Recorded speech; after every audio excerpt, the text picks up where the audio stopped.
नमस्कार, मैं अमित कुमार आपका स्वागत करता हूं हमारे YouTube channel value buying stocks में। फ्रेंड्स, आज जिस कंपनी का एनालिसिस मैं आपके साथ करने जा रहा हूं उस कंपनी का नाम है क्यूपिड।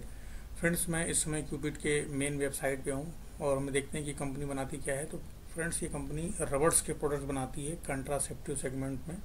फ्रेंड्स, देख लीजिए इस कंपनी की ये सारे प्रोडक्ट्स हैं जो मॉडर्न यूज़ में काफ़ी इनकी तेज़ी से डिमांड बढ़ रही है। हम भी चाहेंगे कि निवेश करने से पहले आप इस कंपनी के प्रोडक्ट डिटेल जरूर देख लें। फ्रेंड्स, अब हम चलते हैं सीधे कंपनी के फंडामेंटल्स पे। तो ये हमारे सामने कंपनी का फंडामेंटल है। फ्रेंड्स, इस कंपनी का मार्केट कैप 301 करोड़ रुपए का है, यानी अभी कंपनी स्मॉल कैप की है। स्टॉक पी 10.4 का है। ROC 29% का है। इतनी छोटी कंपनी होने के बाद भी बेहतरीन ROC है। ROE 24.7% का है। फ्रेंड्स, इस कंपनी में number of equity share 1.33 crore के हैं और इस कंपनी का जो हम देखें बुक वैल्यू है 98 रुपीज़ है। अब बुक टू वैल्यू के हिसाब से कंपनी हमें 2.30 के रेशियो से मिल रही है। इस कंपनी का हम देखते हैं डेट कितना है। तो फ्रेंड्स, ये इतनी स्मॉल कैप होने के बावजूद भी कंपनी पूरी तरह डेट फ्री है और डेट टू इक्विटी 0 है। इसमें देखते हैं प्रमोटर की होल्डिंग कितनी है। तो फ्रेंड्स, इसमें प्रमोटर की होल्डिंग 45% की है और हम देखते हैं कि प्रमोटर की होल्डिंग में प्लेज प्रमोटर होल्डिंग कितना है। तो ये बिल्कुल 0 एक तरीके से इनका प्लेज प्रमोटर होल्डिंग है। तो निवेश के लिए काफ़ी बढ़िया कंपनी है। और हम कंपनी का देखते हैं इंडस्ट्री पी कितना चल रहा है। तो इंडस्ट्री पी इसका 28.7 चल रहा है, यानी अपने इंडस्ट्री पी से ही काफ़ी नीचे मिल रही इस कंपनी। फ्रेंड्स, आज के समय में जहां मार्केट के इस तेज़ी में जहां सारे स्टॉक्स के वैल्यू स्ट्रेच हो गए हैं, वहां हमें इस तरीके के फंडामेंटल स्टॉक और अंडर वैल्यू कंपनी में निवेश करना चाहिए, जहां हमारा कैपिटल भी सेफ रहे और हमें मैक्सिमम रिस्क टू रिवार्ड के रेशियो के हिसाब से रिटर्न मिले। तो ये हमें कंपनी काफ़ी अच्छी लग रही है निवेश के हिसाब से, जहां हमें आने वाले समय में एक अच्छा खासा रिटर्न देखने को मिल सकता है।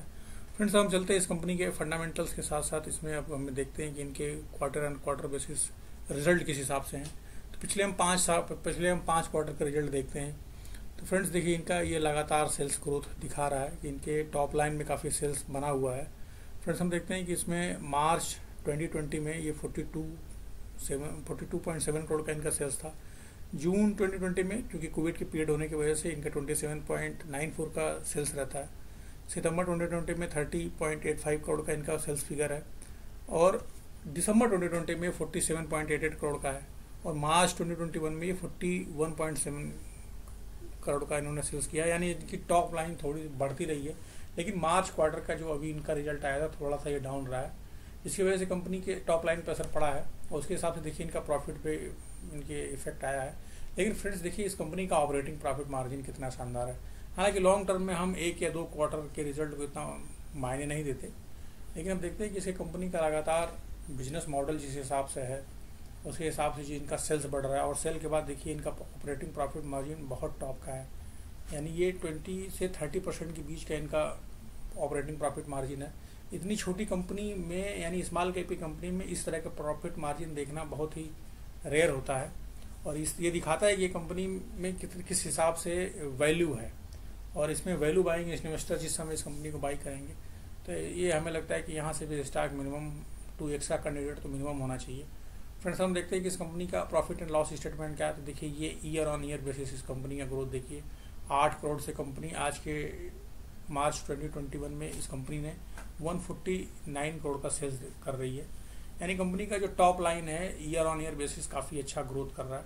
और इसका हम ऑपरेटिंग प्रॉफिट मार्जिन भी देखें तो पहले ये 2010 में इनका -15% का ऑपरेटिंग प्रॉफिट था, जो मार्च 2020 एंड के फाइनेंशियल ईयर में इनका 28% का ऑपरेटिंग प्रॉफिट मार्जिन है एनुअलाइज के हिसाब से, जो काफ़ी एक बेहतरीन है। यहाँ हम निवेश कर सकते हैं और एक हमें एट्रैक्टिव वैल्यूएशन पे मिल रहा है।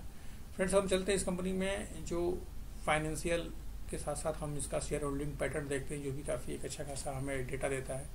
फ्रेंड्स, अगर हम देखें इस कंपनी में जो प्रमोटर के पास होल्डिंग है 45% का है। इस कंपनी में कोई FIIs और DIIs नहीं है और इसमें पब्लिक होल्डिंग देखिए 54.91 का है, यानी करीब करीब मार्केट में 80 से 90 लाख शेयर अभी फ्री फ्लोट शेयर है। लेकिन जैसे जैसे इसमें वैल्यू इन्वेस्टर इसमें एंट्री करेंगे और बाइंग करेंगे तो निश्चित रूप से ये शेयर बहुत ऊपर जाएगा और हमें लगता है कि ये 2x का कैंडिडेट यहाँ से मिनिमम होना चाहिए। अब हम चलते हैं कि इस स्टॉक के टेक्निकल चार्ट क्या कहता है, हमें इन स्तरों पे निवेश करने पे हमें क्या मिल सकता है या कितना रिटर्न हम ले सकते हैं आने वाले समय में। फ्रेंड्स, देखिए ये हमारे पास डेली चार्ट है क्यूपिड लिमिटेड का।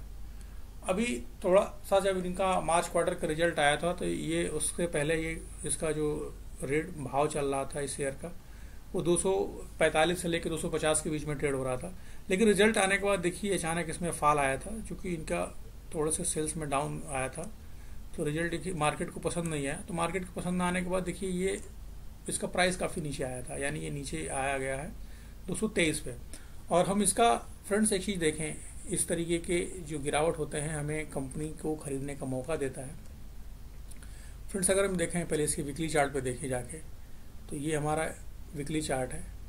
फ्रेंड्स ये दिखा रहा है कि कंपनी कंटिन्यूअस एक इस ट्रेंड लाइन का सपोर्ट लेके आगे बढ़ रही है। थोड़ा सा इसको हम एडजस्ट कर लें, तो ये एक अच्छा खासा सपोर्ट लेके कंपनी इस ट्रेंड लाइन का ऊपर बढ़ती जा रही है। देखिए पहला एक सपोर्ट यहाँ लिया, थोड़ा सा नीचे आया, लेकिन फिर इसका सपोर्ट लेके ऊपर गया। अभी अगर हम देखते हैं कंपनी का, तो ये ट्रेंड लाइन का सपोर्ट है। हमें देखते हैं कि हमें हमारा मिनिमम डाउन साइड रिस्क क्या है इस कंपनी में। फ्रेंड्स देखिए ये हर बार स्टॉक आता है 200 190 से 190 के रेंज से लेके 200 के बीच में, और उसके बाद सीधा ये अब एक रेजिस्टेंस फेस कर रहा है 263 का। लेकिन फ्रेंड्स जिस हिसाब से इसके फंडामेंटल्स है, अगर हम इस कंपनी को अपने पोर्टफोलियो में लॉन्ग टर्म के लिए रखते हैं, यानी नज़रिया हमारा कम से कम 6 से 1 महीने का हो, तो इसका हमारा जो पहला टारगेट बनता है 351 का बनता है। लेकिन हम थोड़ा सा और अपना कंजर्वेटिव टारगेट लें तो ये 300 रुपये का यहाँ से टारगेट हमारे लिए मिनिमम है। लेकिन अगर जिस हिसाब से इनका बिजनेस मॉडल है, अगर हम इसको अपने पोर्टफोलियो में रखते हैं, फ्रेंड्स हम अक्सर सुनते हैं कि मिस्टर राकेश झुंझुनवाला ने टाइटन में कमाए 400% रिटर्न या 1000% रिटर्न, लेकिन हम ये नहीं देखते कि उन्होंने उस शेयर्स को कितने साल रखा, यानी एक अच्छी कंपनी मिलने के बाद हमने पोर्टफोलियो में कितने साल रखा। यदि हम इसे पोर्टफोलियो में अच्छा खासा एलोकेशन के साथ एक अच्छा टाइम देते हैं, तो ये शेयर निश्चित रूप में हमारे लिए मिनिमम 2x का, ये मिनिमम 3x to 4x का कैंडिडेट है। लेकिन हम इस स्टॉक में जिस हिसाब से हमारा टारगेट है, तो हम इस स्टॉक में मिनिमम 300 के टारगेट के लिए बने रह सकते हैं। फ्रेंड्स ये हमारा जो समय अवधि है वो मिनिमम 6 महीने से 1 साल का है। अगर आप स्टॉक में बने रहेंगे तो एक अच्छा खासा रिटर्न मिलेगा, और काफ़ी अच्छे वैल्यूएशन पे हमें ये कंपनी मिल रही है। नीचे अगर ये 190 का क्लोजिंग दे देता है, यानी 190 के नीचे ये क्लोजिंग दे देता है, तो हमारा उस स्टॉक का स्टॉप लॉस होगा। लेकिन मैं अपना बता दूं कि मैं इस स्टॉक से बिल्कुल नहीं निकलूंगा। अगर 190 100 या 200 के रेंज में आता है तो मैं इसे और एक्यूमुलेट करूंगा। फ्रेंड्स मैं एक बात और आपसे कहना चाहूँगा कि अगर आप हमारे बताए गए किसी भी स्टॉक में निवेश करते हैं, तो आप अपने फाइनेंशियल एडवाइजर की सलाह जरूर लें। हमारे द्वारा बनाया गया यह वीडियो अगर आपको किसी तरह का फ़ायदा पहुंचाता है तो हमारे वीडियोस को लाइक करें, चैनल को सब्सक्राइब करें। धन्यवाद।